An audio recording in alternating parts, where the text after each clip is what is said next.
Hey, salut à tous, on se retrouve aujourd'hui pour un nouvel ActuFix numéro 59. Il y a pas mal de précos assez variés, encore une fois, ça va être assez sympa. Je vous mets tous les liens affiliés dans la description si vous voulez acheter chez mon partenaire Kyodai Aniki, ça participe à la cagnotte et ça me soutient, donc n'hésitez pas. Bien sûr, likez la vidéo, c'est très important, et surtout en commentaire pour me dire ce qui vous a plu, ce qui vous a déplu. Ça, je m'en sers aussi pour le mercredi sur Twitch pour le Discuss Fix. Au niveau du planning, du coup, on se retrouve mercredi pour un Discuss Fix sur Twitch à 21 h avec Talar et avec Virtual Devil qui revient, donc ça c'est cool. Samedi, vous aurez l'unbox de Kuma, je l'ai fait en live hier, là ça sera l'unbox spécial 4K YouTube, donc n'hésitez pas à aller le check, je pense que vous allez kiffer. Et samedi soir, bon, jeu d'horreur comme d'hab, et dimanche soir, le ranking cuisine, c'était un de mes sub-goals de septembre. Du September de septembre, donc je vais me faire insulter c'est sûr, vu mes goûts très particuliers. Donc il y aura Talar et Cereza avec nous. Allez, on va attaquer les précos parce qu'il y en a pas mal. Bien sûr, on commence par les précommandes manga, il n'y en a pas beaucoup. Quelque chose qui nous a surpris au showcase, qu'on pensait pas forcément voir, c'est du Doro et Doro par Prime One. C'est du 1/4, donc on a la 1/8 de Figurama, maintenant on a aussi la 1/4 si vous voulez côté Prime One. Il y a une version normale à 23 kg, justement l'autre est à 27 kg. 1699 $, donc l'autre est un petit peu plus cher, et en fait vous avez tous ces éléments bonus dans la version Deluxe. Vous avez des éléments supplémentaires, des têtes supplémentaires, dont 2 têtes pour le Caïman, donc c'est quand même pas mal. Il faut vraiment que je lise ce manga, il paraît que c'est mieux que la série. Voilà, vous me direz ce que vous en pensez. Là, pour le coup, je peux pas trop juger. Personnellement, je préfère la dynamique de la Figurama. Par contre, c'est du 1/8, donc si on veut du 1/4, il faut aller vers là. Ensuite, on a Soichi qui arrive. On avait déjà eu 2 statues de Tomie qui étaient vraiment pas... Tomie ou Tomie, je sais plus, qui étaient vraiment pas mal. Et du coup, on a Soichi. Alors, c'est assez particulier, c'est assez creepy, je trouve, comme statue. Est-ce qu'on a vraiment envie d'avoir ça? Je ne sais pas. Vous me direz ça. Précommande jeux vidéo. Alors du coup on attaque avec Pure Arts qui étonnamment sort une statue. Alors on sait qu'il y a Keisa qui arrive de League of Legends, mais côté jeu, et là on a carrément une statue, un 6e, donc un diorama de 2 personnages de League of Legends de la série Netflix Arcane. Donc ça c'est surprenant. Vous me direz ce que vous en pensez, 2500 exemplaires. Alors c'est ship bientôt, parce que ça va partir dès la fin d'année, ça c'est surprenant aussi. Donc vraiment c'est cool. Je sais qu'elle plaît vraiment beaucoup la série, pour ceux qui ont regardé les épisodes, et surtout ils sortent au bon moment, ils font pas comme Beast Kingdom à sortir les trucs 3 ans après le film. Là au moins ça sort en même temps et c'est pendant la hype, c'est ce qu'il faut. Ensuite on a un Gookie Akuma, Gookie ou Akuma comme vous préférez, de Sync-Lab. Vraiment il est vraiment pas mal, c'est du 1/6 surtout parce qu'on a quasi que du 1/4 sur lui ou du 1/3. Là on a un 6e. Petit tirage, c'est réservé à l'Asie, donc il va falloir l'importer. 440 $, il est pas très cher, il est vraiment très sympa, il a vraiment des gros bras. On voit que c'est Street Fighter 5 je pense, mais vraiment on dirait qu'il va te niquer ta race, quoi. Il est en hauteur, il va te sauter dessus, il va te faire sa dive kick là, et pour t'éclater. Donc vraiment j'aime beaucoup. Ensuite côté First 4 Figure, ça risque d'être mon flop je pense. Silent Hill, donc plusieurs versions, on a cette version là, on a celle-ci en exclusive édition, donc que sur le site de First 4 Figure, et la définitive édition, pareil que sur le site. Vraiment je suis pas convaincu. Vous avez tous les prix aussi ici, c'est déjà taxe, TVA comprise, il manque que le chip à rajouter. Je trouve que ça manque de quelque chose. On sait qu'on a Figurama qui arrive dessus, donc peut-être attendre Figurama quand même, parce que bon, il y a quand même des gros tirages chez First 4 Figure. Bonne surprise, Marco de Metal Slug 2 qui arrive, 500 exemplaires, 220 $, je la trouve super sympa. Je pense qu'il faut l'importer, je sais pas si Kyodai Aniki l'auront. Petite, mais bon, j'aime bien, et sachant qu'ils vont faire tous les personnages, donc ça peut être très cool. On avait déjà eu une autre statue un peu diorama avec les décors que je préfère d'ailleurs. Mais là, si vous voulez les persos tout seuls, vous les avez, il y aura les 4 de prévus, et ça c'est cool. Ensuite, H de Evil Dead, côté Dark Horse Direct, 1000 exemplaires, 200 $. Le problème de Dark Horse Direct, c'est qu'ils vendent que sur leur site, et que l'importation coûte cher, même si la statue est pas très chère, l'importation coûte assez cher. Bon, j'aime bien le petit zombie qui essaye de sortir du sol. Franchement, c'est pas mal, mais là, j'ai pas joué au jeu, donc encore, je vous laisse me dire ce qu'il en est. On va passer à Fallout 4, donc carrément un serre-livre mais en résine, c'est pour ça que je l'ai mis, de l'espèce de bombe de Fallout 4, 1000 exemplaires, 180 $. Pareil, il faut importer, ça va revenir un petit peu cher. Préco Comics, on en a une, toujours du Dark Horse avec Krampus du comics Hellboy. Voilà, vous avez une statue si vous voulez du personnage qui est tout en hauteur, il fait quand même 30 cm, 180 $. Voilà, c'est sympa je pense pour les fans.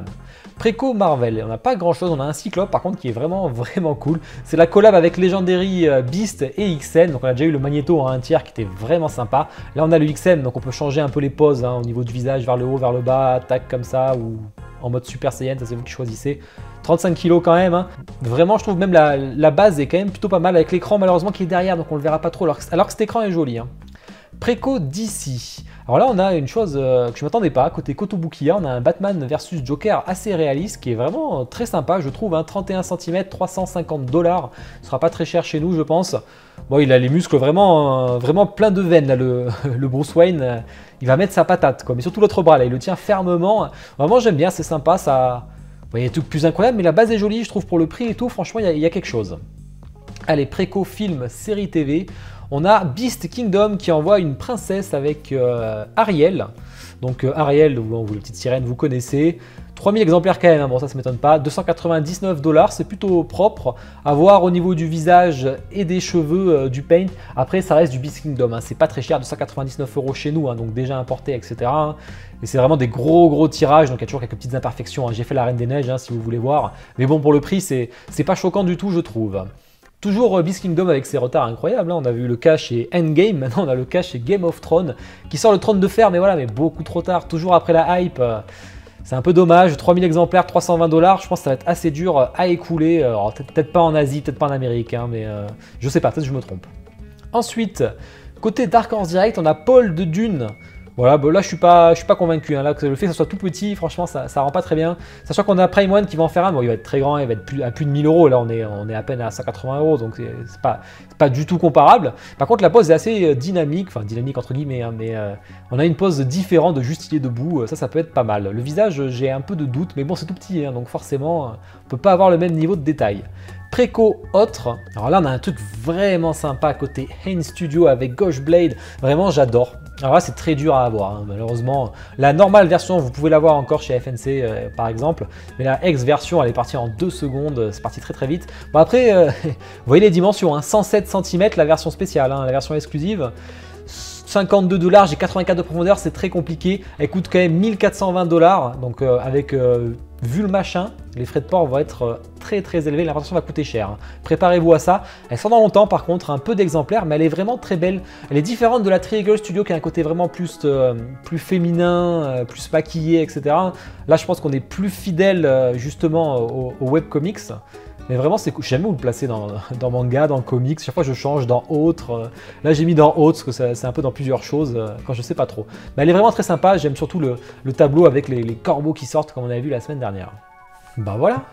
C'était quand même pas mal, il y a pas mal de choses. Mais on va en parler de tout ça, on va débrief tout mercredi soir. Donc dites-moi vous, votre top et votre flop, comme ça je verrai un peu les tendances, hein, c'est toujours utile. Allez, on va passer aux teases. Les teases manga, pour commencer, on a du Yu-Gi-Oh! De Takacorp, on vous donne du personnage.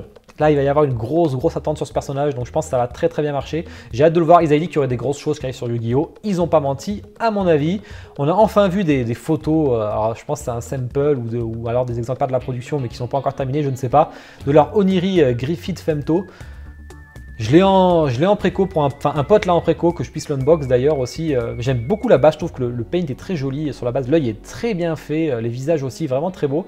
Par contre, j'ai une petite réserve sur le Griffith malheureusement. Après moi, j'adore ce Griffith. Je trouve que il n'y a que Oniri qui l'a fait dans cette version, donc ça c'est cool. Mais vraiment il y a quelque chose. Côté Camille Arts, alors je pense qu'ils ont réagi au showcase, on a vu justement Ghost in the Shell. Version Netflix, eh ben eux c'est pareil, hein, c'est la version Netflix qui va arriver, diorama 1/6, je pense que ça va être gigantesque comme le fait souvent Camille. On verra ça bientôt. Ensuite, côté Cartoon Kingdom, on a leur Cobra, alors c'est le sport machin, là, où il fait la batte de baseball, je crois, hein, de mémoire. Donc voilà, bah, ça va arriver bientôt le reveal avec le marsupilami, on a de quoi faire. Perona chez Jimmy Palace qui arrive, bon, bah, moi je suis un peu déçu, je sais qu'il y a beaucoup de gens qui l'aiment, donc je pense que vous allez avoir une statue assez incroyable, parce que Perona, par contre, est un personnage qui se prête énormément à faire de superbes concepts. Il y en avait un on-off, alors j'ai vraiment hâte de ce qu'ils vont faire dessus. Je n'irai pas préco, parce que Perona, moi personnellement, je peux pas, mais je pense que ça va être assez incroyable. Ce sera du 1/6. Infinity Studio, ça y est, on a enfin vu une photo avec des LED allumés pour leur Gotrunks versus Boo quand même. C'est incroyable ça qu'on l'ait pas eu à la préco, je trouve. Hein. En tout cas, les LED sont très jolis. Malheureusement, on les allume pas souvent et une fois éteints, c'est pas très joli, toute cette mousse rose, etc. Mais là, comme ça rend très bien par contre. Hein. On a du Samouraï de l'Éternel qui arrive avec le personnage de droite, Nara, je crois si je me rappelle bien, peut-être je dis des bêtises. 1/6, préco, le moment où je vous parle, la préco est passée, donc on va en parler la semaine prochaine directement. Tease jeux vidéo. Alors on a le liqueur de Pure Arts, la production qui avance bien. Bon là il manque la méga langue qui sort, hein, mais vraiment, et je pense que là il va être incroyable et il est assez costaud. Triangles Chun-Li, alors celle-là on l'attendait, on était beaucoup à l'attendre. La Chun-Li qui arrive. Alors version mobile game, parce qu'on a vu que c'était que ça coûtait moins cher la licence, je ne sais pas. Du coup on a sa tenue, qu'on a déjà vu, un costume alternatif, en bleu qui normalement est en noir avec cheveux détachés d'ailleurs. Hein. Bon là on l'a en bleu, bon, ce qui est pas mal pour le coup. Hein. Côté sexy, et là on a eu un peu de doute au niveau des jambes. On voit que les cuisses sont vraiment pas très importantes pour Chun-Li. Là, il y a un problème. Et on est à peu près sur la même pose. Je vous montre là. On est quasiment sur la même pose que Mai Shiranui que j'ai unbox. Moi, je la trouve superbe, vraiment très belle. Le décor est incroyable. Ce rideau est super beau, ce dragon au-dessus est super beau. C'est vraiment excellent. Une version bleue, une version noire.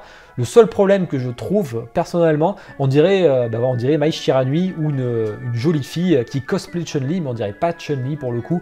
Il lui manque vraiment un peu plus de cuisse et franchement moi c'était préco, hein. Donc je suis un peu déçu, je pense que je vais passer dessus. Après le Chun-Li il a aucune qui me plaise sur la Prime One ou la Kino Ticket, je suis vraiment pas convaincu aussi. Tease Marvel, on en parlera la semaine prochaine dans la précommande, de toute façon si j'ai préco ou pas on le verra. Qu'est-ce qu'on a? On a le XM Carnage, un quart Absolute Carnage du coup, hein, qui arrive. Je fasse ma critique d'ailleurs du comics, d'ailleurs un petit guide de lecture aussi, comment lire. Le Ghost Rider qui va être incroyable en un quart là sur son cheval, ça va être une dinguerie de fou. J'ai vraiment hâte de le voir le prix aussi parce que ça va coûter cher, mais c'est impressionnant. Le Venom, enfin le Hulk Venomized aussi, hein, qui va être assez incroyable hein, et très très costaud, hein, ce sera du balèze. Vous voyez le visage si vous le souhaitez. Et on a le Super Skrull aussi en un quart. Bon, XM ils envoient du lourd, ils enchaînent, ça c'est sûr. Et le Cable, alors le Cable assez incroyable. La préco qui sera sûrement cette semaine, donc on en parlera la semaine prochaine. Mais que la sortie, le ship est déjà prévu pour décembre-janvier. Donc en fait, ils sortent la préco. Vous ne pourrez pas la payer en 10 fois malheureusement. Hein. Il va falloir vraiment la payer cash ou peut-être en 2-3 fois, mais ça va partir assez vite. Hein. On a les bustes le buste de Queen Carnage. On l'avait déjà vu un peu, mais en mauvaise qualité. Bon, le Venom qui a un méga coup de cœur. Par contre, le Carnage, je suis assez déçu. J'aime pas du tout. Je trouve que ça rend pas bien là. Ils ont mis la même dynamique que le Venom, mais du coup, ça... je suis pas fan. Après, il est très bien réalisé, je pense. Mais c'est le concept qui me plaît pas personnellement. Tease d'ici pour continuer, on a le Christian Bale donc de Batman qui va arriver en un tiers côté JND, donc sûrement une préco la semaine ou dans 2 semaines, on verra. Tease, film, série TV, on enchaîne avec Nils qui arrive en fin de production côté LMZ Collectibles, ça c'est cool, j'aime bien ce concept, il est cool. Pacific Rim encore, hein, ça n'arrête pas les Pacific Rim, c'est assez incroyable, on verra ce que ça donne. Et alors là, gros tirage, on en avait parlé la dernière fois de Argonas qui était en préco chez Weta Workshop sur une durée limitée. Il y a quand même 1885 exemplaires, donc 1885 personnes qui l'ont acheté normalement. Elle est encore dispo chez les shops français que de la Niki à 849 € si vous la voulez. C'est vraiment très beau. Après c'est un peu cher pour du décor. Darkside Collectibles, toujours pas convaincu, leur Matrix en un quart, ou un tiers, je sais plus. Mais vraiment, j'ai des gros doutes personnellement. On verra quand ça sortira. Après, c'est super cool, hein, Nioh. On sait qu'il arrive côté Queen en un quart, donc attention, la comparaison peut faire mal s'il se rate. Hein. Faut voir un peu des meilleures photos de plus près, etc. Tease autre pour terminer. On a alors ça c'est assez étonnant, 2 Ex Machina par Beatsway, je sais pas trop où le placer, hein, ça dépend vraiment si c'est une création originale ou pas, ça dépend ce qu'ils en font. La préco sera ce mois-ci. Et alors, on vient de voir la N Studio Ghoshblade, mais du coup il y en a une deuxième qui arrive dans le même principe. Alors ça peut faire une super gamme, mais ça va falloir de la place chez vous. Hein. Ben voilà, on a fait le tour de tout. J'espère que ça vous a plu, franchement n'hésitez pas à me le dire comme d'habitude, hein, le soutien ça fait toujours plaisir. Venez sur le Discord, suivez-moi sur Twitter, Instagram, j'y mets des contenus spéciaux. En plus en ce moment il y a le concours Showcase Prime One hein, que je fais sur Facebook, Twitter et Discord, donc n'hésitez pas à voter. Puis on se retrouve demain sur Twitch. Allez, bonne journée, bonne soirée à tous, ciao.